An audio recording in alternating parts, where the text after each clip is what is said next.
News 3's Sophia Choi with a Crime Tracker 3 report.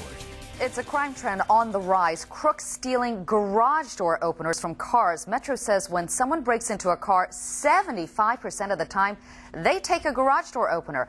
Now, the Crime Tracker 3 team started looking into all of this when a coworker here at News 3 told me his neighbor's house was broken into after crooks stole their garage door opener from a parked car in Summerlin.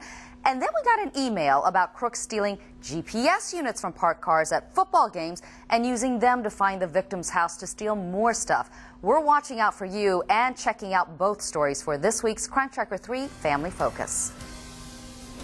It identifies your home, so you're leading them back to your home, and then they also has your garage door opener, so they open up your garage, they back their vehicle in, and they can go ahead and take what they want from your home, and then they leave.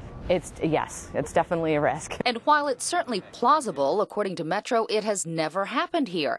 The website, Snopes.com, also checked out the email getting passed around and found only 2 real cases in England and New York State. To show us more common problems that lead to many crimes here, crime prevention specialist Bella Scholes deliberately turned her work van into a bad example. And the windows aren't darked out, so you would be able to actually see any property that you leave onto the van on the seats.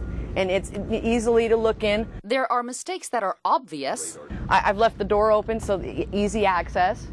They'd be able to just get in, and it's done in a matter of seconds. And not so obvious. Also, we have a GPS suction cup here. Even if you take the suction cup off the window there, what happens is it leaves the round marks, and that's how they know that you have the GPS system. Crooks used to steal stuff like radios and tools out of cars, but that's down by 6.2%. The thinking, why hassle with the bigger stuff when small items like iPods and cell phones bring in just as much money and are just as hard to trace? In fact, cops say small electronics stolen out of cars went up by 2.4% in the last 90 days. Taking your small electronics with you is not enough because the accessories left behind, like an iPod connector or a cell phone charger, are just as enticing.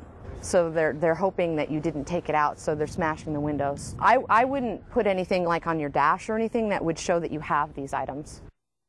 All right, we know you want to know which neighborhoods are having problems, so we asked Metro that question. They say there are no hot spots. Auto break-ins are up all over the valley. We also checked with Henderson and North Las Vegas police. No increase reported in either city. So police can't tell us which neighborhoods are hit the most, but they did tell us where you're most at risk. Gym parking lots. They're notorious for car break-ins, but remember, they've seen these kinds of crimes in quiet residential neighborhoods too, on streets and even in driveways.